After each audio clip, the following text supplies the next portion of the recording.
So this video you sent in about light and health, well, I gotta be honest. I was a little skeptical at first.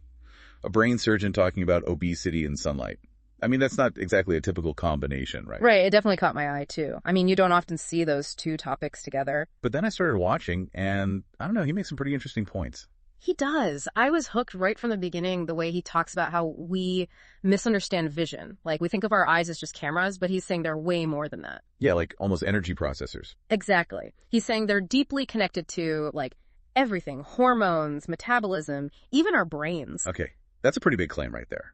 I mean, we all know sunlight is good for you, vitamin D, mood, that kind of stuff. But he's saying it goes way deeper. Much deeper, yeah.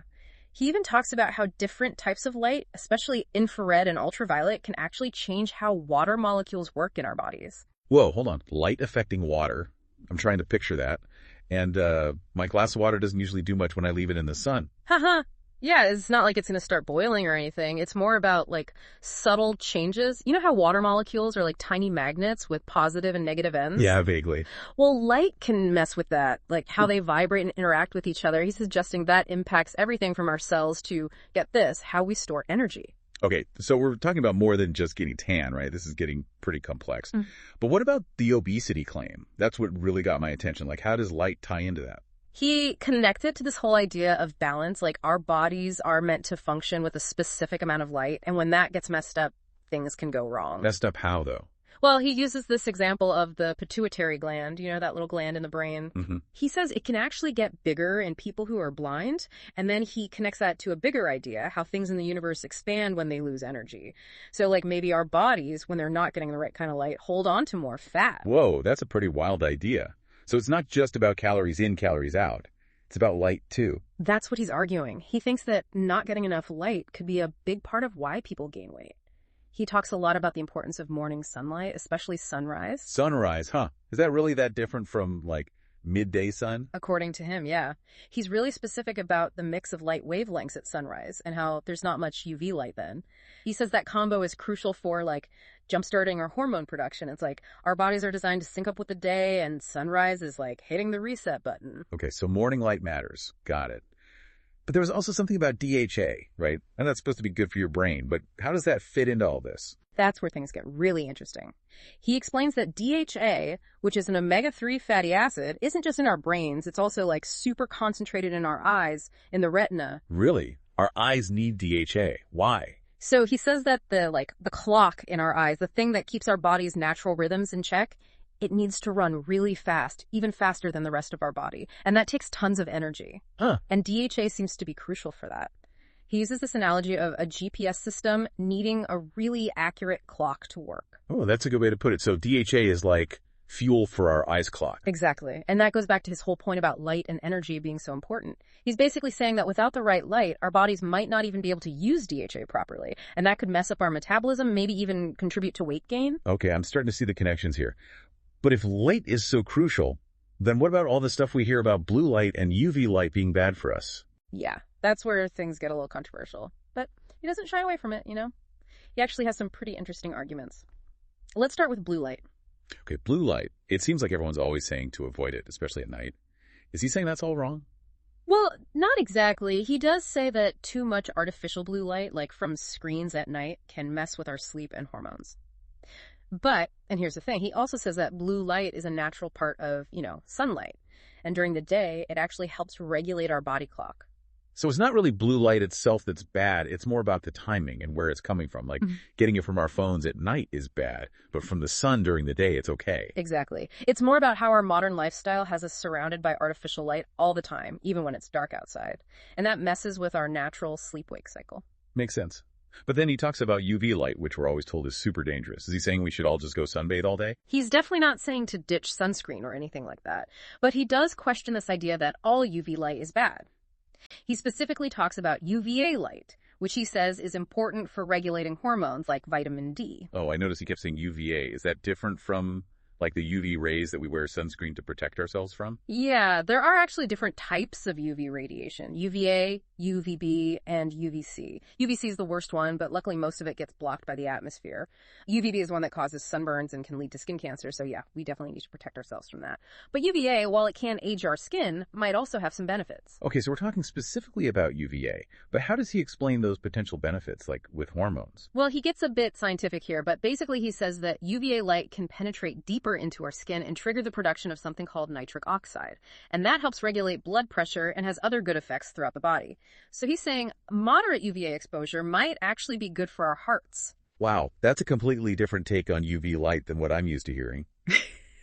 But this is all getting pretty complicated. Yeah. How are we supposed to figure out the right balance? Getting enough sunlight, but not too much. Yeah, it's definitely a balancing act. He's not saying to go crazy and get sunburned. It's more about being mindful of our exposure throughout the day, like making sure to get some natural light in the morning, but taking precautions during peak hours. So it's more about being smart about sun exposure rather than avoiding it altogether.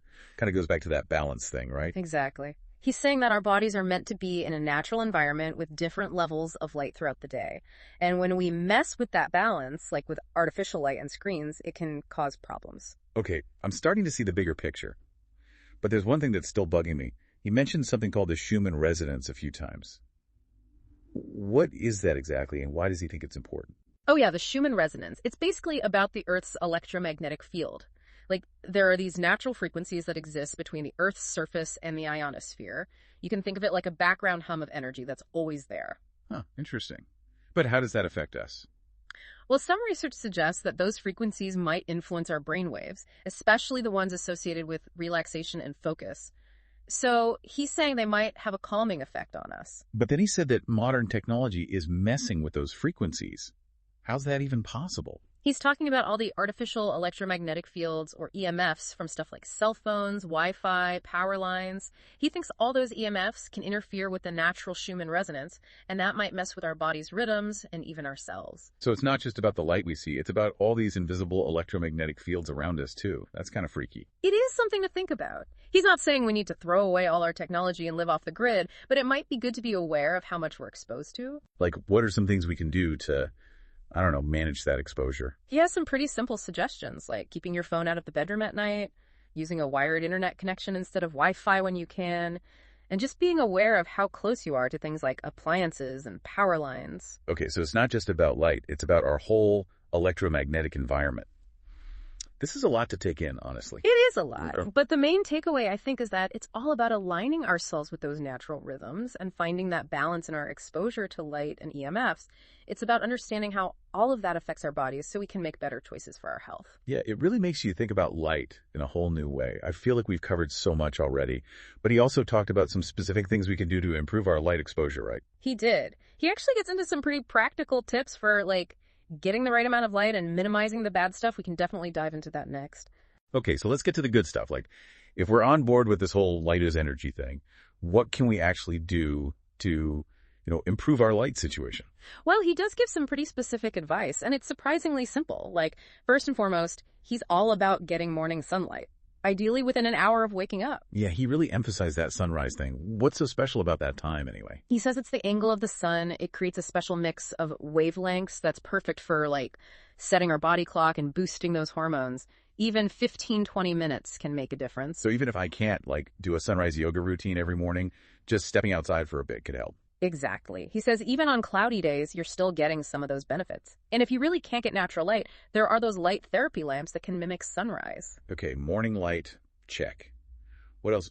I remember him talking about infrared saunas. Is that just a personal thing, or is there more to it? He seems pretty into them, and it makes sense with his whole light is energy thing.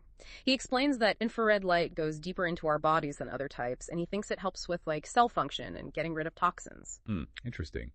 Are there any downsides to those saunas, though? He doesn't mention any specific risks, but it's always good to, talk to your doctor before trying anything new. And of course, don't overdo it. He also talks a lot about cutting back on artificial light at night, especially from screens. Yeah, that's a tough one. I'm definitely guilty of scrolling on my phone before bed. He knows it's hard, but he really emphasizes how important it is to make your bedroom dark and screen-free before you sleep.